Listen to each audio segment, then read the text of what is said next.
it's something about just when you're at the beach and you're able to connect with the community and your friends, and you're out there on a nice, clean, sunny day or whatever, Mm-hmm. and you're just feeling the moment, you kind of just like time disappears, and like you're just so locked in.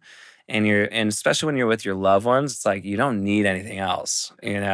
So, like, I just try to share that feeling with everyone else the best I can. Welcome, Christian Brock, to the Young Athletic. How you doing today? Doing great. Thank you for having me. Yeah, really excited to have you back. You were one of the first guests I had, almost 2 years ago. I think over 2 years ago now. Mm-hmm. So Mm-hmm. thanks for coming back. Yeah, stoked to be here. How is the program going, Ventura Makos? We're doing great. Yeah? Doing super good right now. Just wrapped up our summer season. Had an epic summer. Yeah? Had a great turnout. Surf was fantastic. Weather was great. It wasn't too hot. It wasn't too hot. We didn't have any Yeah. crazy heat waves, Yeah. and there wasn't any crazy big swells. So it actually made out for really great surf camp conditions where the kids weren't getting beat down in the sun too much, Yeah. and then the waves weren't too gnarly for them. So yeah, it worked out really well. I was very proud of that. How many Yeah. how many sessions do you have during surf camp? So during the summer, we run two different surf camp locations at Ventura Harbor and at Silver Strand Beach. Mm-hmm. So Silver Strand's going to be like our Oxnard location. Ventura Harbor is going to be our Ventura location. And then we also do private lessons up at Mondo's Beach. Yeah. So Mondo's is kind of like the bread and butter for everyone, but so many people have found out that little Yeah. secret that now everybody It's and some popular. are going over there. So we drifted a little bit away from that. We still do programs and lessons over there, but the camp, we pay for permits at these locations. We have it locked in. We're super cool with all the staff there, with all the lifeguarding. It's just pretty ideal. Yeah. So we have a really great summer. And this last summer was probably one of the best ones yet. Yeah. Yeah. Was it because of the waves, the conditions, the numbers? What made it so great? The staff, it was so phenomenal this year. Yeah. All of our staff was such great energy, such great vibes, and they just connected with the children so well. So that was just probably number one. Good Safety, staff. safety was probably right under that, second close tie to that. We didn't have any injuries. Everyone was super great. We didn't have any scares. Everyone was really like just coordinated and just really like just dialed in. It wasn't any hiccups. So that was really something that I was really proud of. And then, yeah, just like we mentioned, the surf wasn't too big and the weather didn't get too crazy hot. So it was just that perfect in between. Wasn't too big, wasn't too small, wasn't too hot, wasn't too cold. It was just right. So yeah, we were stoked on that. Where do you find your staff? So it's pretty beneficial, being working with all the youth because I get to see all these up and comer surfers and young watermen and waterwomen out there and get to know them over the years. So I get to have a relationship with them. And eventually, if they're interested in wanting to learn how to be a surf instructor, then I get to show them the ropes and teach them the way. Other people just find us. They source us out and they reach out and they'll contact us via email or through Instagram, and they'll find one of our ads or see us on our YouTube videos and they'll be like, hey, we want to be a part of that. That looks so cool.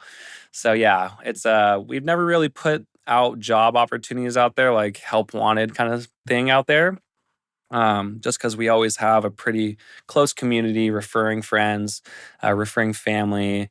And then some of my favorite is just having the campers that turn into instructors eventually. Yeah.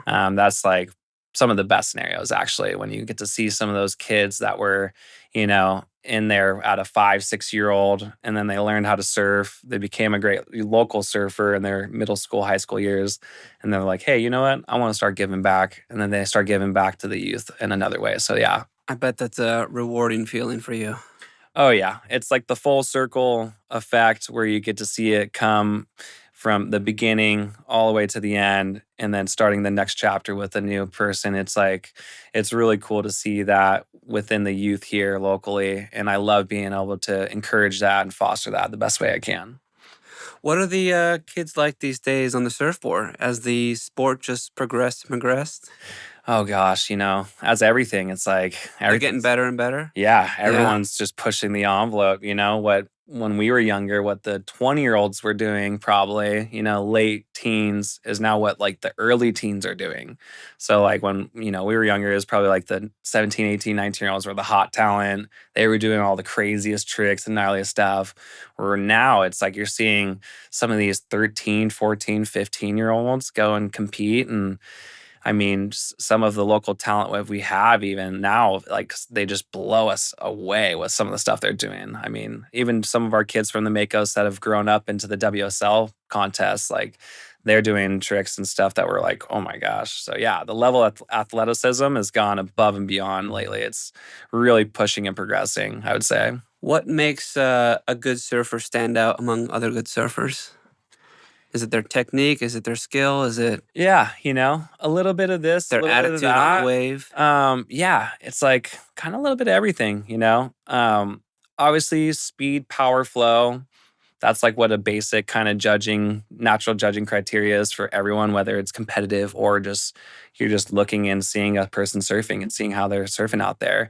Like if they have good timing and good rhythm and good flow, and it's looking like it's all kind of linking and looking good and smooth, and that definitely helps. But if you have someone that's also just bringing like a really rad vibe and bringing the energy and bringing all the froth and trying radical stuff, like that's also pretty sick too. Yeah. So yeah, you kind of have different outlets with surfing nowadays where traditionally, like back in the olden times, it was just kind of like that hang out at the beach and the beach vibe, surfer vibe, hang out, party, all that kind of stuff. Where over the years, it's really grown into the more professionalism that it's turning into now with the sport.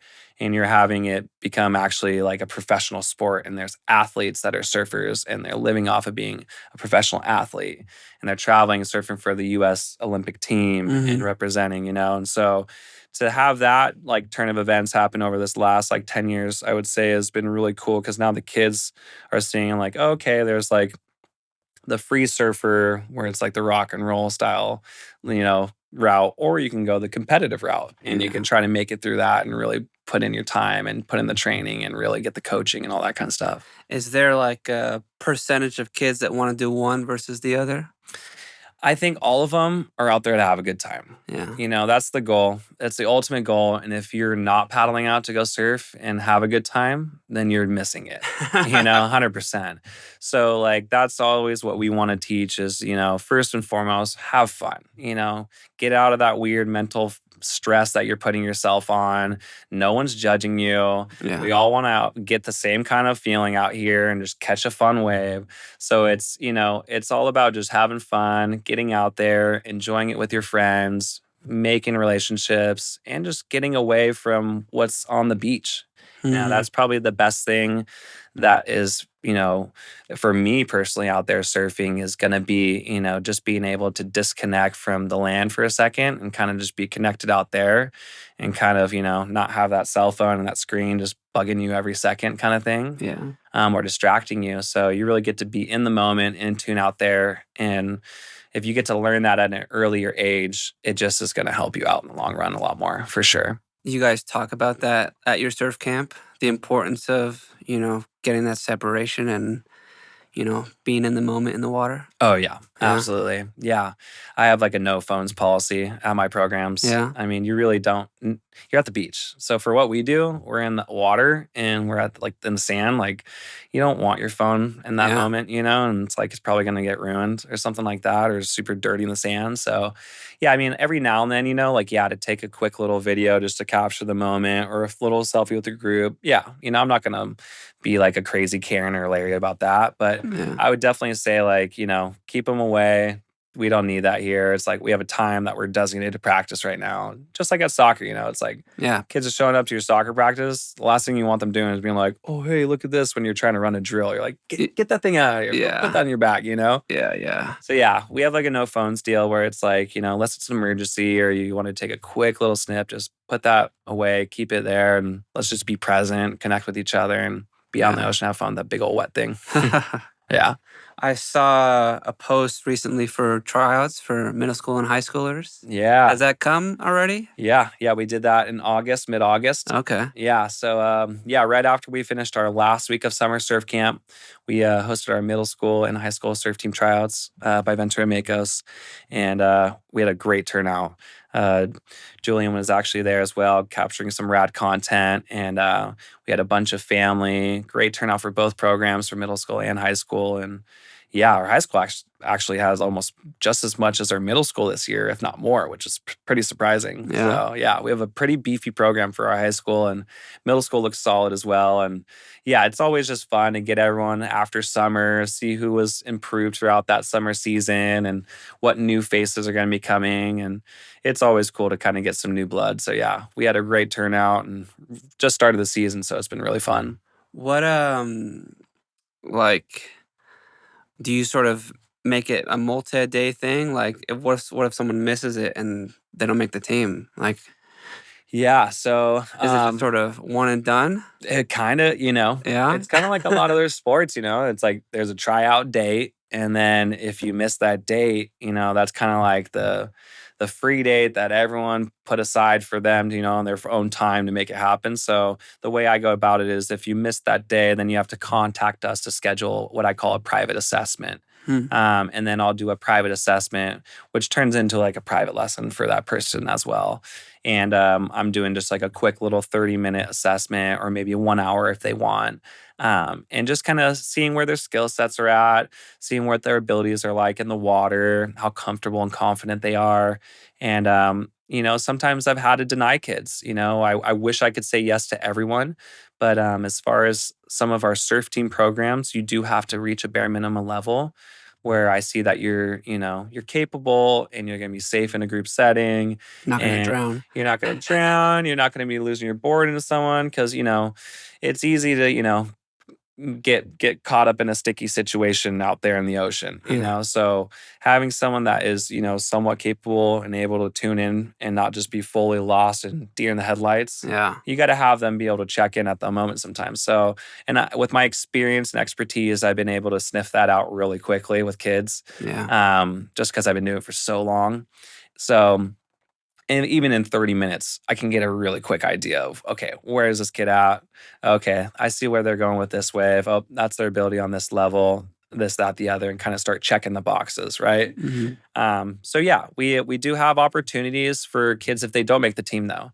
That's where we love to open it up to saying like, hey, listen, we have like after school surf classes, we do homeschool surf classes, we have like elementary surf clubs, we have other like surf camps that are available throughout the fall and spring break. So we do have school year surf programs that are available for those participants if they want.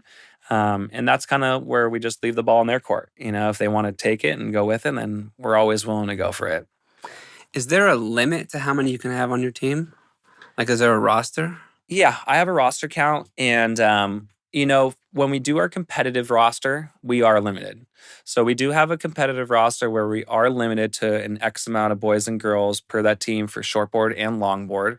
And then we'll have maybe some alternates as well. Yeah. But yeah, we do have like a certain amount. So there are some kids that are a part of our program that have to earn their way into those competitive roster spots, and unfortunately some kids may not be able to compete that contest because maybe they just didn't do that well in our practice heats or they didn't show up to practice. Yeah. Little things like that go a long way. Like one of my kids right now, I have a new kid who just joined our high school team, and he is a great surfer, young ripper, and he missed all 3 of the opening practices.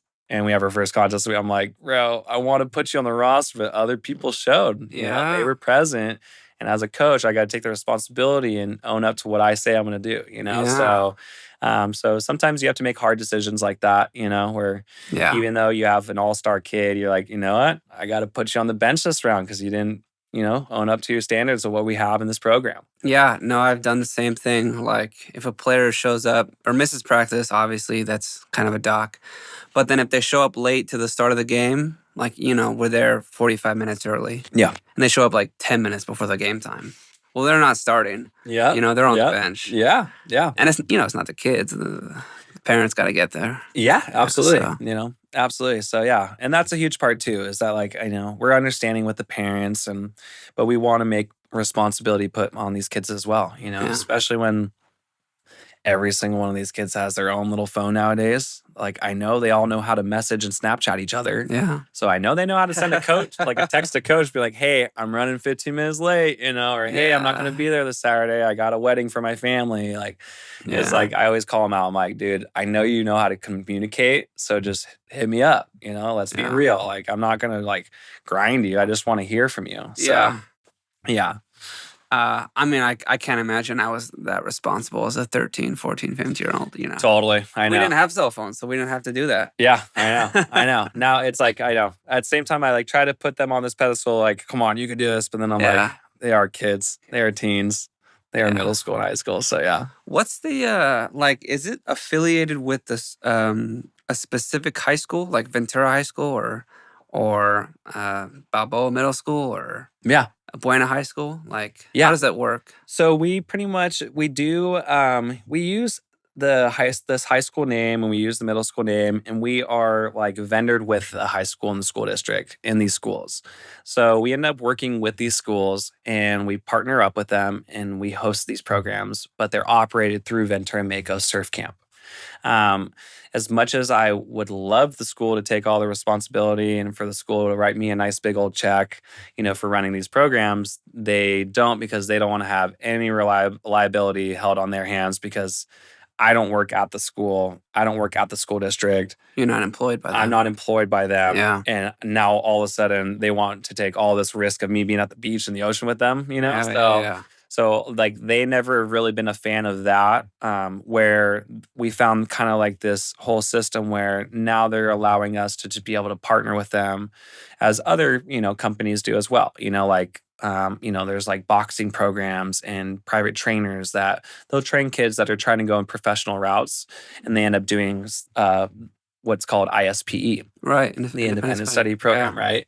So then you'll be able to have these kids that are trying to take it more serious and they want to really try to start competing professionally at a young level.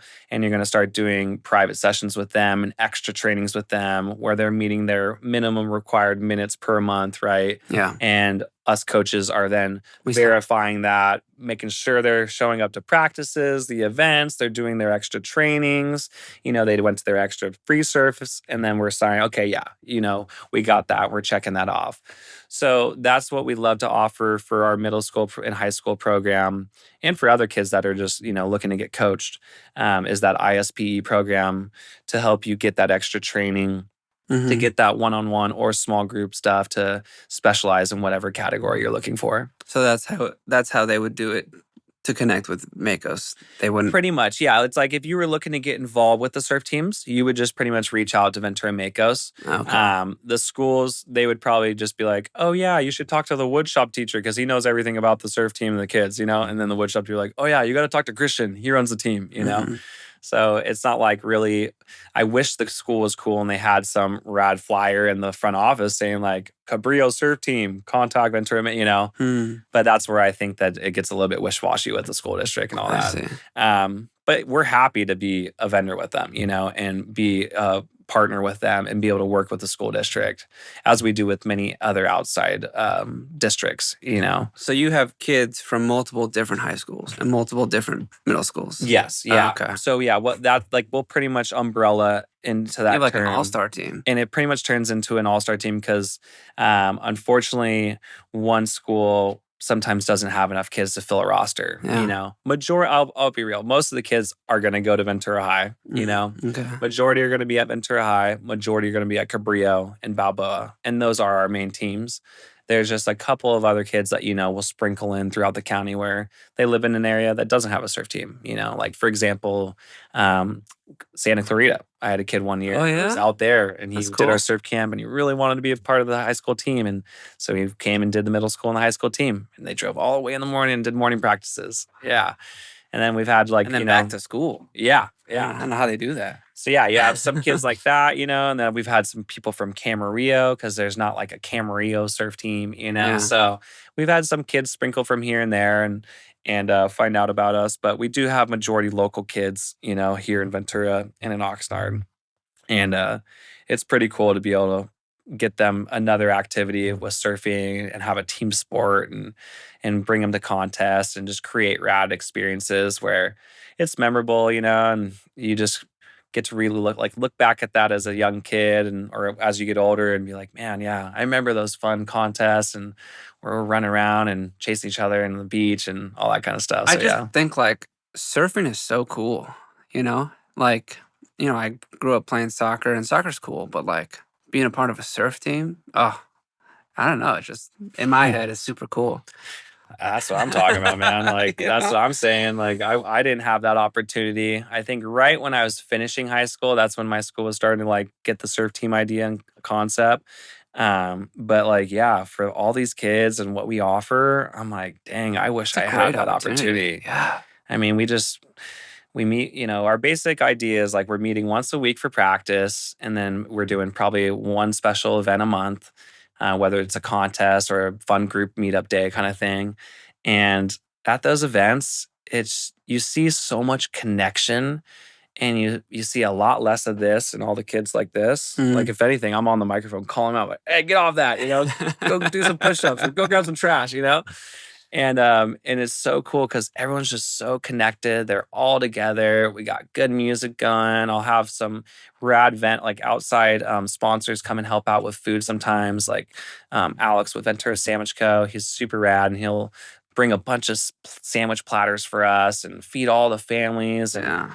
and it's not like I charge stuff for that either, at those events. And like I'll do it out of like the kindness of the program, and just want to keep the stoke going and keep the fuel going. So like there's a lot of stuff that we do where we just want to get the community together and just create good times and good memories and just relationships. Cause that's just what it's about in that age for sure. Yeah.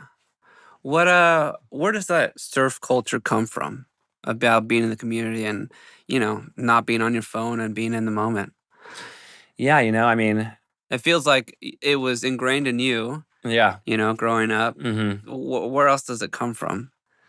That's a great question. I think in a day right now, in a day and age where you see everyone wanting to be so plugged in all the time and trying to be so in tune with this screen thing, that it's like once they realize that that's so temporary and that when they look at this and that's all real Hmm. and that they're actually living in the moment and living vicariously in the moment right here, I think that's when it starts clicking a little bit more.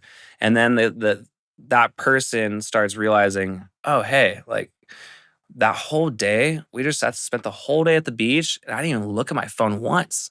And they're like, "Oh my gosh, like that's what a parent wants to hear from their kid." Like Yeah. even yesterday, like I went and hung out with my wife. I had the day off, and I took my wife, my two daughters, down to Malibu Point, and I wanted to let my daughters surf for the first time down there. And I didn't look at my phone once. Like we got there at probably 11 and didn't leave until 4 or 5.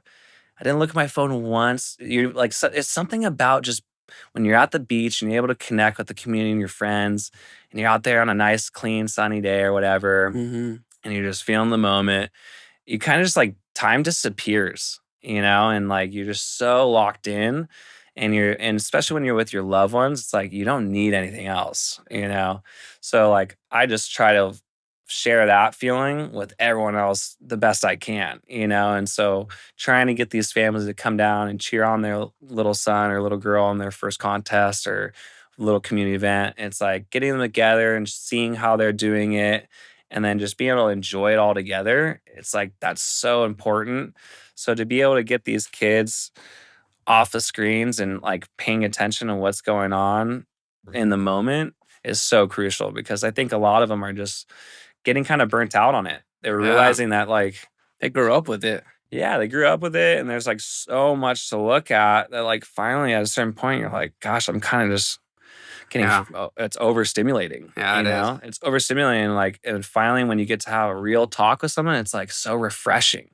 I mean, just think about like even this, it's like not many people get to sit down and have a lengthy conversation in Yeah. person anymore where it's like True. usually you just go on the auto robot responses.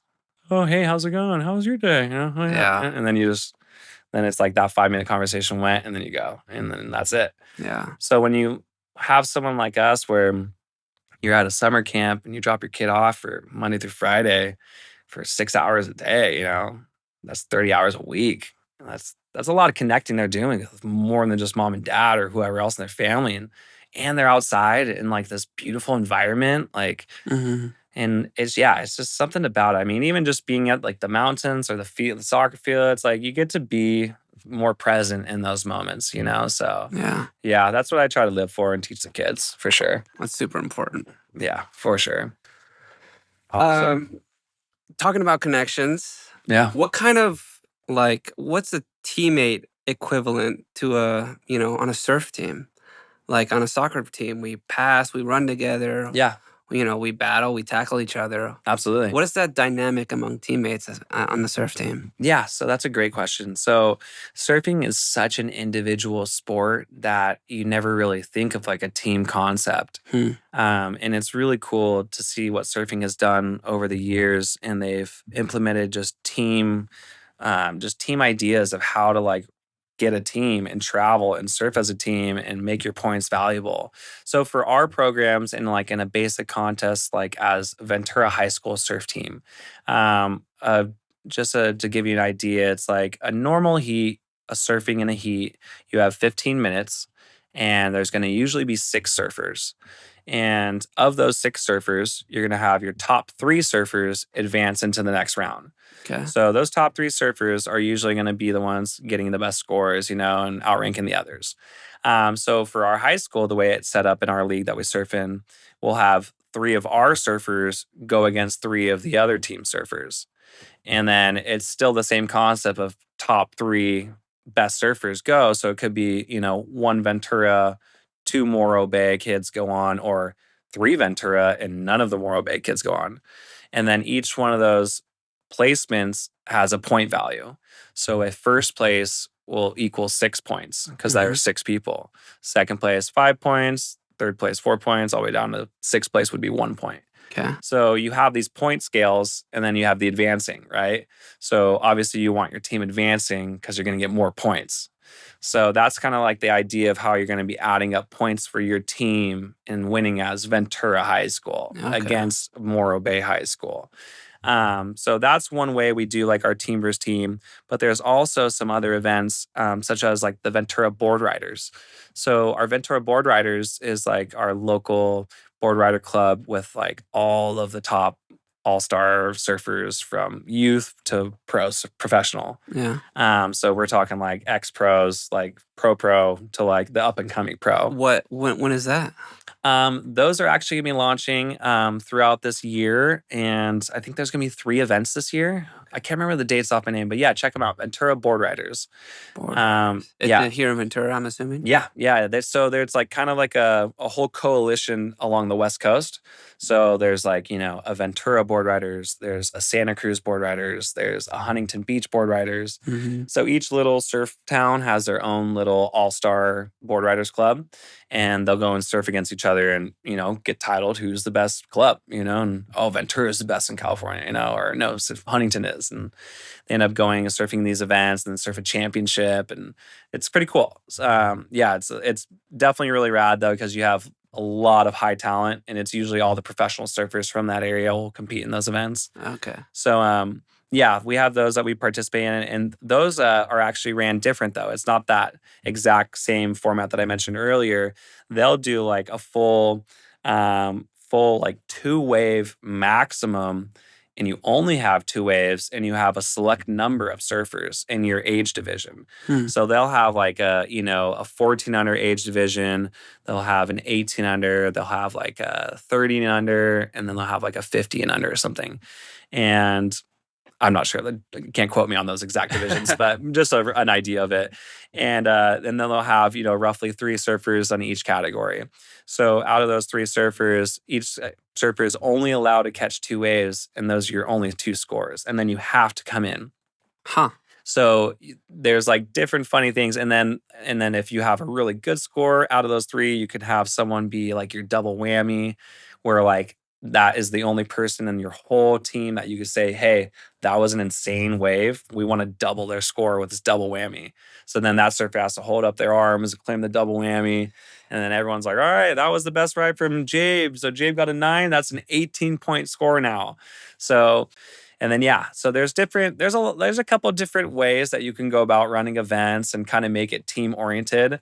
The board riders was really fun. It's like kind of, you're cheering on all your peers in different age divisions, and but the regular contests are fun too. Just cheering on all the kids at the high school events, middle schools are really fun. Yeah. When is the regular season for these high school and middle school events? Because I know this, I learned this recently. The swell comes in the winter. Yeah. Is that when the season is? So I mean, we're pretty fortunate where we live. We do get waves kind of year round. I also don't know what the swell means. Yeah, swell. So swell is just like when you have when the storms are acting up in the different parts of the world, you're gonna have that energy from the storm bring swell and the energy in the ocean, and that storm's gonna carry that energy from like all this rain and this weird weather we just had. Yeah. This is all hurricane weather because it's all humid, right? Mm-hmm. So it's not just random weather that we just had. This was actually a hurricane that spun off the Baja, Mexico. Mm-hmm. So it was created right below Baja, and it ran all the way up the coast.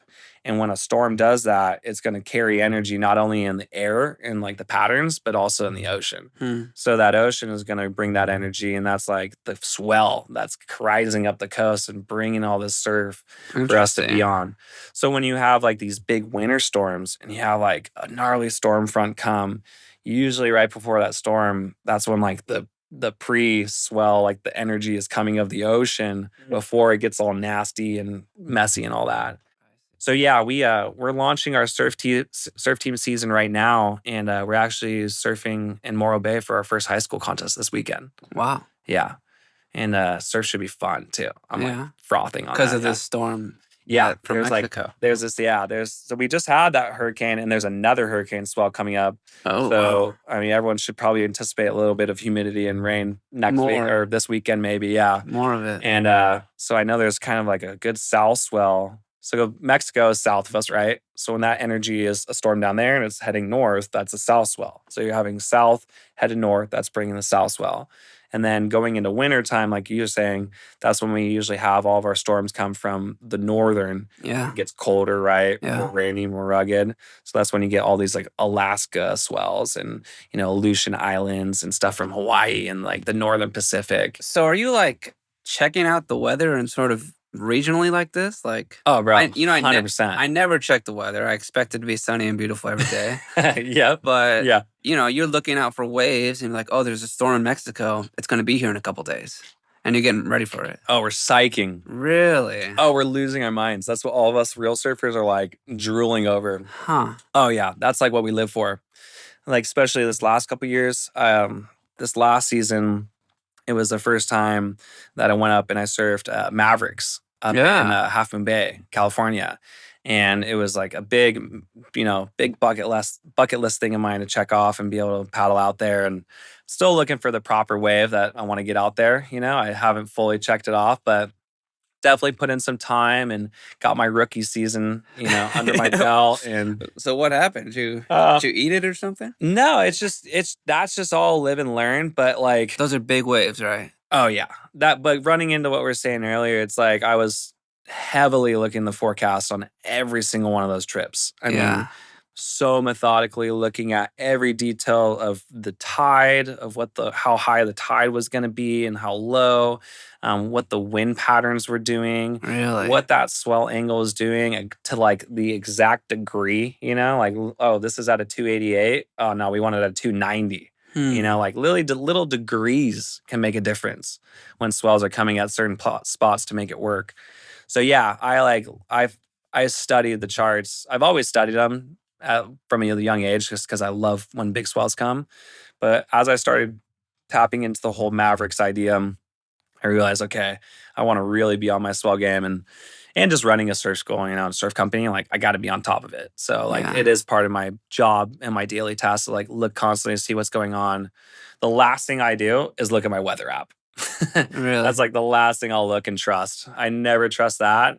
If I can see what the ocean's doing and what the weather patterns are doing on like NOAA, which is like the most reliable weather source there is, Hmm. like that's what I'm going off of. And I Okay. kind of have an idea like, okay, yeah, this is what's going to be coming this week. Do better surfers have like a better understanding of timing when all those things come together and there's a good swell? Yeah, that's like what kind of separates almost some insane people from like, Yeah. that's when you have like your traveling gurus to like, you should have been here yesterday, Yeah, those you know? guys. And and with surfing, you have such little windows sometimes Hmm. because those swells, it's not like they come and they're here for 5 days straight, a week straight. Like sometimes the swells come and it's only a half day. Like it's only good that half of the morning. And then the afternoon was crappy. Hmm. And so like you have these little windows and you have to time it right with all those variables. And when the stars align and when you're in the right place in the right time, that's what creates this addiction that we all have and want to keep going back out for. I'm just picturing these like surfer travelers that are just chasing the swell and trying to time it right at all these different spots. Yeah. Oh yeah. I Yeah. mean, that's what the professionals are doing. And now with like all the technology and everything out there, it's gotten so advanced to Oh where you can yeah. really track storms and really It's like an get there. algorithm. Yeah, 100%. And it's not fake. It's like there's a lot of it where they're really just going to the scientific data of it and yeah, just chasing storms. Literally big wave surfers, they are actually storm chasers because that's Yeah. where big waves are coming is usually some gnarly storm developed and it's going to be pushing that energy to that part of the region of the world. So is it pre-storm or post-storm would those big waves come in? It can be both. From my experience, it's usually before. Okay. It's usually, at least surf wise, it's before because once the storm comes and it passes, Wrecks. it did its damage Yeah. and it has a lot of residual, whatever leftoverness to it. So with our area, sometimes in our winter, we'll get some really great surf before the storm. And then once the storm comes, it like leaves it all choppy and messy and nasty. And sometimes we get all the rain and the rivers blow out and then it's like wood tree trunks are floating in the lineup, and so like it's like you have a lot of like things to consider for sure, and especially the places that you're trying to go. But yeah, but when you're pretty tuned into your area, which a lot of the local crew here is, and you have some good mentors on your side, then you can get some pretty insane waves year round. Yeah. I just picture like, some old wise man who like understands the earth and the movements and Oh just yeah, like bro. go here. You take it all in. You take it from anybody around and that's what's cool is like you get that word of mouth connection. And when you put your time into going to these places and you're hanging out, and even if you're just doing a beach day and you're just talking with the old dude that has that pickup, that just literally is there every single day, that guy has probably seen that place as like best as it has been ever, and like probably has like some good wisdom to share. And so like I've always taken everything, never too lightly. It's like, oh, okay, that's a possibility. Thank you for sharing. I appreciate that. And What's some of the best wisdom that you've gotten? Maybe that's like surprised you oh from an man. elder statesman. Wow, yeah. I would say Do surfers sort of pass on their knowledge? Like, it's funny. word of That mouth? that's where it gets funny. You have some people that are completely open and talking, but then there's some things you aren't gonna get. It's just like a secret recipe, Yeah. right? It's like if you have your family's secret recipe, you'll give them some basic ingredients, but you're not gonna give them like that secret Yeah. ingredient. Yeah. So it's like, yeah, bro, this place is in Ventura, but like you gotta find it, like, or this place is somewhere near LA County, like you gotta be there, right place, right time, bro. Wow. Like there's so many people that, I mean, and we want it like that too in our area because you don't want to have too much stuff getting blown up to where It's super everything's popular. getting name dropped and every surf edit has a drive-in route video of how to get to this place, right? Hmm. Like that's when people start getting irritated. And you're like, dude, like now this spot has like officially been blown up Hmm. and everybody knows about it. And now there's an extra 150 people here because of that. Like I remember like at the Ventura Harbor is so funny. So I don't know if you've heard of Surfline before, but Mm-mm. there's like a very worldwide popular app and internet program called Surfline where it's like all live webcams of the surf and all around the world. So we have some here in Ventura, and Like live feeds you can live feed, yeah. watch Like literally you could of pull it the up like, ocean. oh, okay, that's what it looks like right now at Interesting. Ventura Point, And so they put one up at Ventura Harbor and everyone was super upset about it. And then they like a week later they put up like three more at the Wow. Ventura Harbor. Who put it up? That's what we're all saying. We're Oh, like, who? interesting. Yeah, we're like, nope, nobody gave this the green light. Is Like, this like a national app? Like, yeah. Oh yeah. Like anybody okay. has access to it. And they were like full geotag, here's a map with the directions, plug it into your iPhone. And Wow. so I like one of my buddies called me. He's like, bro, did you see they put up three new cans on her? And like everyone started blasting me. And next thing you know, like everyone's just getting heated about it. And so we all started talking to Surfline. And long story short, there was not three cams after that. It was like Wow. went down to just the one cam and they kind of had to regulate it because yeah, you don't want to ruin someone's local How do you spot. And, how do you get in touch with an organization like that? yeah, if you have enough people chirping up, Okay. someone's going to finally probably, Okay. enough threats too. I'm sure you're finally like, okay, yeah, we should probably do that instead of getting. I wonder if that's why they put the parking at the harbor. Oh, Yeah, that's brutal. also like the other thing that we're all just like, wow, I know. trying to pull money in every direction. But yeah, I mean, I know everyone else is doing it. That kind of was what their reason was. Well, LA is charging this and Santa Barbara charges that, but we're charging this. I'm like, so that makes it right? What? Like I we're know. we're neither of those. I We're not know. LA, we're not SB. But I heard that there is some talk about it, believe it or not. I know that there was a period that they were going to be looking at how this was all working and going to be running the numbers. And I think they've already probably have noticed that it's not super popping inside that parking lot on the weekend like they were anticipating. And the street is completely packed out like everyone was Yeah. anticipating. Yeah. And yeah, like that's a whole nother I topic. know. Yeah, that's another topic.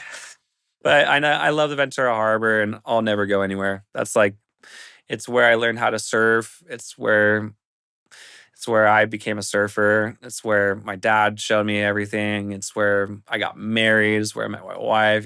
So yeah, It's a special it's place for where I you. started working at Ventura Makos as a 16, 17-year-old kid, and now I'm here teaching it, 20 Wow. years later almost. So it's like, yeah, it's got a special place and I'll definitely always be at the harbor forever, pretty much. You Yeah. know, I don't go down to the harbor that much because it's kind of out of the way. It's It is, yeah. It is. but It's cool, and they're going to be doing some stuff too at the Ventura Harbor Village to kind of revamp it up a little bit.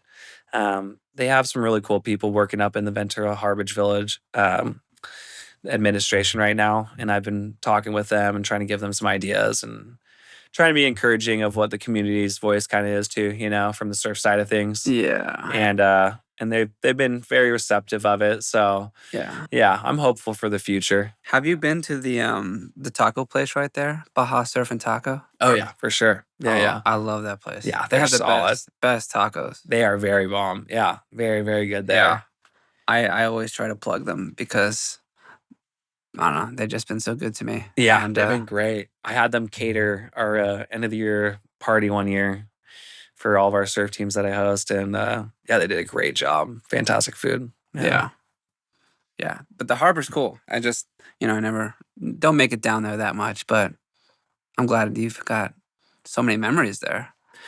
Yeah, it's gotten a lot more popular, and especially with the surfing, it's gotten very popular over the last couple of years just because there's been some local contests and outside contests where other people find out about it, and there's also some of these surfers that are putting their edits, so kind of makes it look like it's a popular spot because all the pro surfers are surfing there. So Interesting.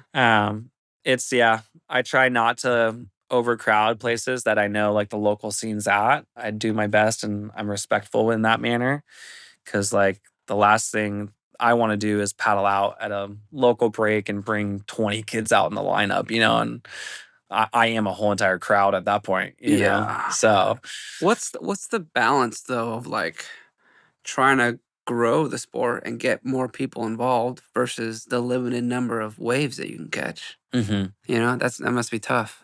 I think it's just like introducing people to like the appropriate areas, Okay. and just like saying, hey, like these are areas for this level, that level, Mm, and this level.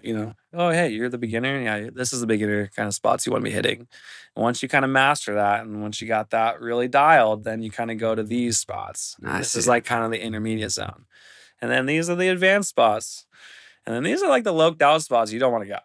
Like there's a kind of like a little breakdown of that. And I always make it pretty clear like where our clientele should be going and where they should be surfing and what to watch out for and always like how to be respectful and, you Yeah. know, just courteous of the local scene because it's not like I'm trying to represent the local or anything, but having that local vibe, it needs to be held in the lineup because if you don't, it turns into something which turns in like down south, like down in Huntington and places like that. It's like Well, too many people down it's a there. mess. Yeah. It's like I could say unfriendly words, but it's like it's a mess, bro. And like you could see that it's just like so crowded, so congested, people running into each other. It's like it's Yeah. an uncontrolled atmosphere, and I don't know. I'm just kind of more like core and OG, like kind of take it like how the Hawaiians almost did it. Like you gotta put in time and respect. Yeah. And like when you're doing that and you're showing up and you're being respectful to like the people out there, eventually they're gonna be like, all right, we're gonna pass up this one. All right, it's your chance, go.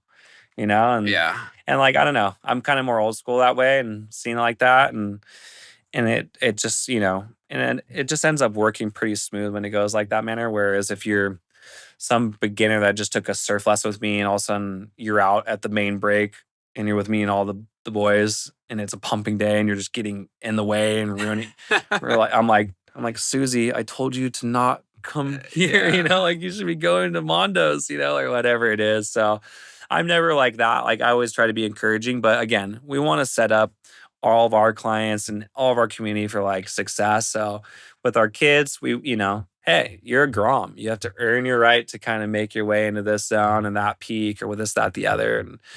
And if not, you got to get put in check, because Yeah. when you're a kid nowadays, if you don't get put in check, you Oh just man, those kids are wild. I get wild, man. I grew up going to the skate park, and so you learn the unwritten rules of waiting your turn, and then when I was there, it was the scooter kids that got Yep. in the way. Yep. Yep. So I just imagine that playing out in the ocean, Absolutely. but with like a little less structure because the waves are active Yes. and there's a little bit more danger. Yes. Yes. Yeah, absolutely. And it can just get dangerous. And like that's what we're all about is safety. Like I want to make sure my kids are safe. Yeah. I want to make sure my kids and all my participants, even if you're an adult, learn how to surf. I want to make sure you're safe and getting into a safe atmosphere and you learn your limits. Like it's one thing to push your boundaries and like we're always open to that. Yeah. But it's another thing to like not be aware of your boundaries and putting yourself in a harmful situation. Yeah. And in surfing, it can happen real quick, and especially on a bigger day. I mean, I hate to say it, but like we've had drownings at Sea Street. And like almost every winter, I feel like somebody ends up passing away because they didn't know their limit and they didn't know their boundary. Hmm. And there wasn't some local guy putting them in check. I mean, like, hey, dude, head in. You're in over your head. Like that little thing can save a life in a certain manner. Interesting. And like that's like something that I learned from a young age and I've just seen it and heard it from word of mouth and in the surf culture. And it's like sometimes like it might seem like you're coming off aggressive, but it's also like, hey, no, like I'm just being very aggressive right now because I want you to be safe and go back in because this is like could go wrong really quick. Yeah. And I've had that. I mean, I've made plenty of rescues. So yeah, it's been a lot that you have to take in for sure. I was just thinking like, you've got these kids that go through your program, the Makos program, Ventura Makos.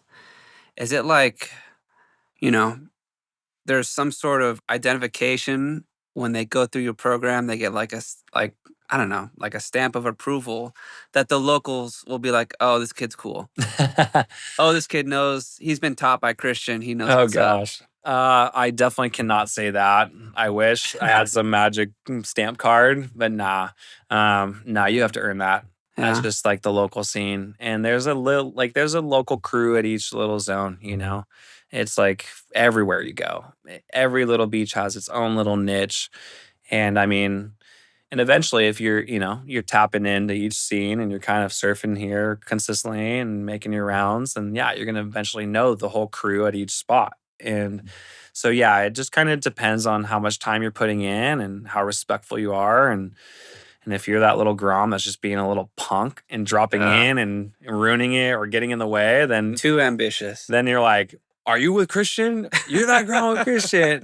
Tell him to tell you, like, whatever. And so, yeah, it's like, I would love to say, yeah, that'd be the case, but no, I'm not going to claim that. I would love to say that, like, each one of our Groms by the end of our program, I would hope to think that they're completely capable to be independent out in the water on their own and be aware. That's what I can confidently say, is that they should be aware of their abilities.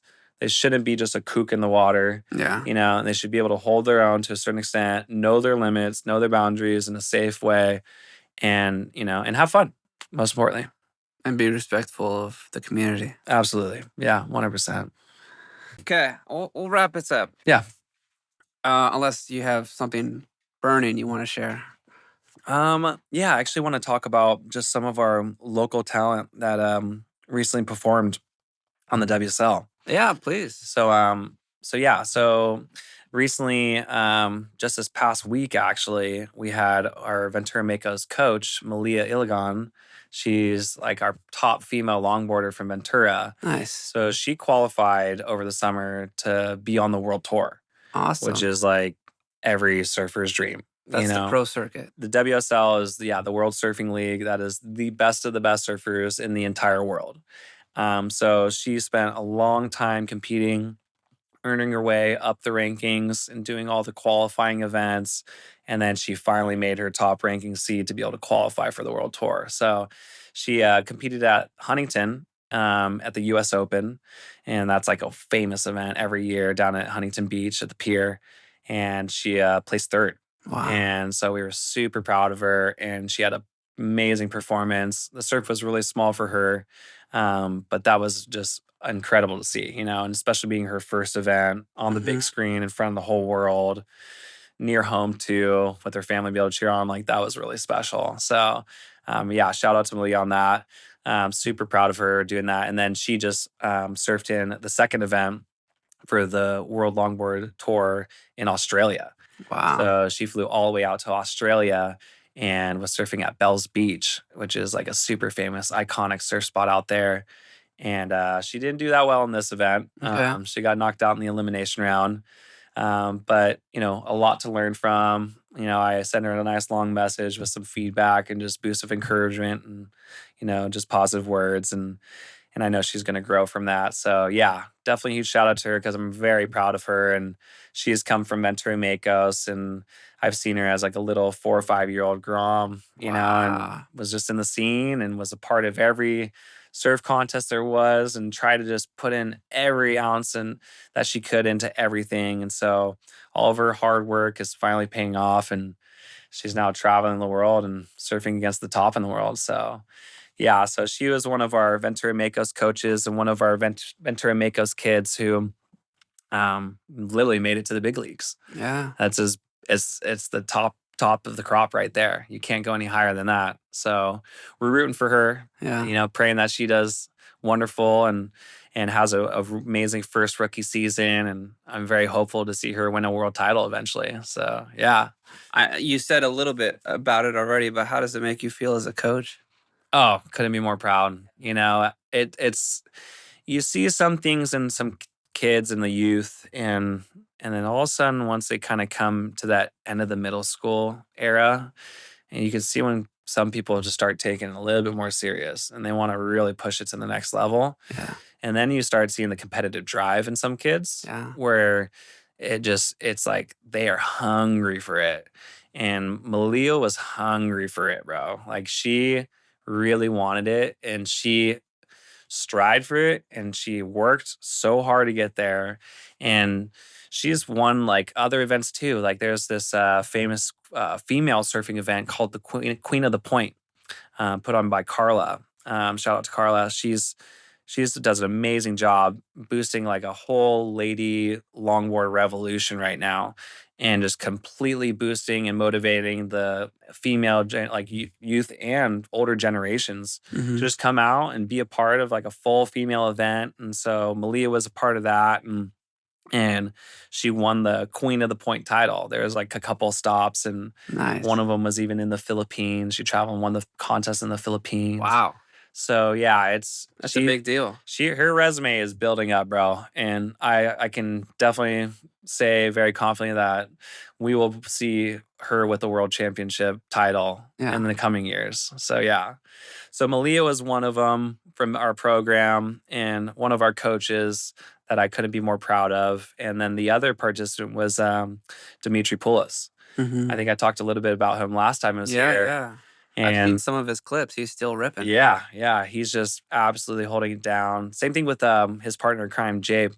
He was my longtime coach as well for Ventura Makos. Both of them help out with us.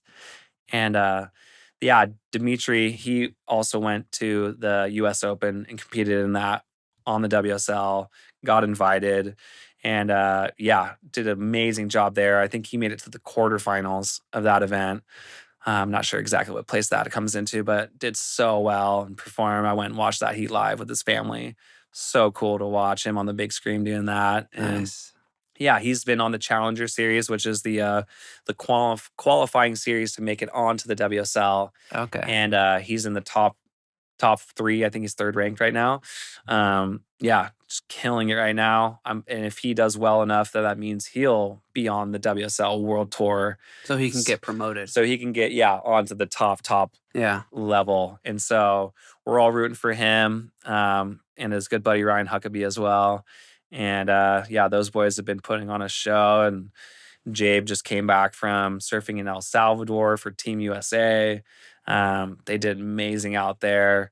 I'm not sure exactly what place they end up finishing in as far as the ranking, but I think Jabe made it to almost the quarterfinals in that, which is an amazing result too. Does that mean surfing's an Olympic sport? Yeah, so Has it it been is. that? And I So just yeah, it is an Olympic sport. It wasn't the Olympics. This Team USA event was for part of the ISA, so the International Surfing Association. okay. So the ISA is that's Like world yeah, championships. world. Yeah, it's like all the world, and each zone has its own little teams, or each country has their own team. Yeah. And they're gonna take the top three, top three men, top three women from this age division or whatever. So yeah, that was really cool because Jabe went out and filled in for some teammates, and he did amazing out there in El Salvador, and I mean, couldn't ask for any more show. Like, he's really cool. He's going out to UCLA and finishing off his school career right now, though. So Okay. he's going to start locking in on that. But yeah, Dimitri and Malia, we're rooting for them to be our Ventura contenders for the WSL, because I think the only person from Ventura that we've had was Dane Reynolds, who owns Chapter 11, the surf shop Oh downtown. yeah, yeah. And he's a pro surfer. He's got a rad posse underneath his belt. And also, I think the Curran brothers. So yeah, the Curran brothers, and we can't claim Bobby Martinez. He's an SB guy, but yeah, we only had a couple up there in that top of the crop, and that was a long time ago. So see some new local talent, and not only be local talent, but be kids that came from Ventura Makos. Yeah. I'm like under my era. I was like, wow, Yeah. that's pretty rad. It's a special thing. Yeah, very honored. Yeah. Lastly, before we end, you talked about Ventura Harbor and how you trained there. You started surfing there. You met your wife and got married there. What does just being out on the beach and being out in the water mean to you? Oh, it means everything, dude. You know, to see what beauty God has done and what He provides on the daily out there, it's something that literally is indescribable. There's not many things you can say is indescribable and use that term, but in the ocean, it's used like very often for me because you there's so many feelings and so many emotions that can be brought out. And it also just depends on that day, how you are. We all go through our ups and downs of life.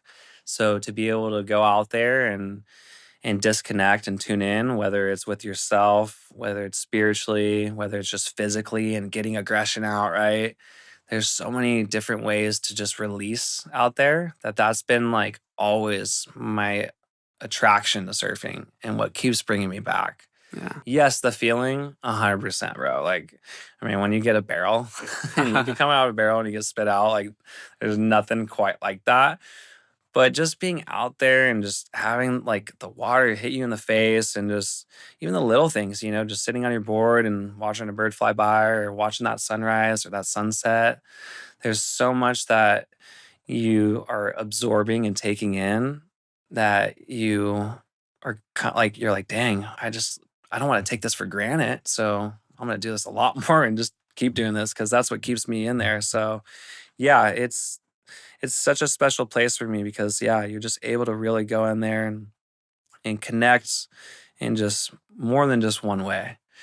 And when you get to do that, not only with yourself, but then share it with like a loved one, like if I paddle out with my daughter, or if I paddle out with my friends or even when I paddle with the kids, when you get to share that moment with someone else Mm, and you're all there connecting it, it's just that much better. yeah. I mean, yesterday I was surfing literally this big Malibu. It was flat. It was this big, and I would never paddle out in my life there. But it was my daughter's first time, and I knew it was perfect for her. And just being out there, it was so peaceful and so amazing. And like I was saying earlier, it's like, dude, I just lost all sense of time and reality. I was so in the moment, locked in, tuned into that right channel. I wasn't like, oh, what channel am I on? I'm getting a bunch of static here, right? No, dude, it was crystal clear what I was supposed to be doing at that moment. Yeah. So it's pretty cool to be on the right path that the Lord has put me on. And I feel like, just being the best role model that I can and influence and just being as positive as I can to everyone around me and looking out for them, whether it's friend, family, or an enemy, like we're all here in the same place and we want to try to make this a happier world. So yeah, go out and surf. Well, Christian, thanks for coming on and thanks for, being a pillar in the community. The kids love you, the community loves you, and, you know, you're doing great work. Yeah, man. So Thank you. I thanks for appreciate it. coming on. Yeah, anytime. And if you, know anybody that's looking to get involved or want I, to get their kids I involved, or want to I want to do it because I just switched clubs, soccer clubs, okay, yeah, and we're actually called Ventura Surf. okay, yeah, awesome. So I've got 9-year-old girls and 10-year-old girls. Oh, perfect. Yeah, So I'd like to get them out there. yeah, dude. We'll do like a whole little soccer surf club day Yeah, going we where you get the should. whole team out there. We should. Yeah, The beach is right there. When else are you gonna do it? yeah. I mean, we run year round, so we operate our school year programs throughout the school, but we do private lessons and group lessons all year round. So we're around to make it happen when anybody is willing to make it happen with us. So yeah, man, Yeah. we're stoked. And yeah, before I take off, got always a little something for you. Oh, So thank got a you. little hat and got some stickers on the inside there for you. I appreciate it. But yeah, man, appreciate what you do here and spreading the word about the community and just I love sharing it. the love. I love So it. yeah, we appreciate it. And Ventura is a special place, and it's a little bit like, you know, uh, I want to share as much as possible, but then you don't want to give all the secret spots away, right. just like the surfing. Yeah, yeah. So Yeah, we have a lot to connect with, and a lot to be proud of here in Ventura. So happy to be a part of it and represent. awesome. Well, thank you, Christian. Come back anytime, and yeah, good luck out there with the season, with the high schoolers and the middle schoolers. Thank you. Appreciate it.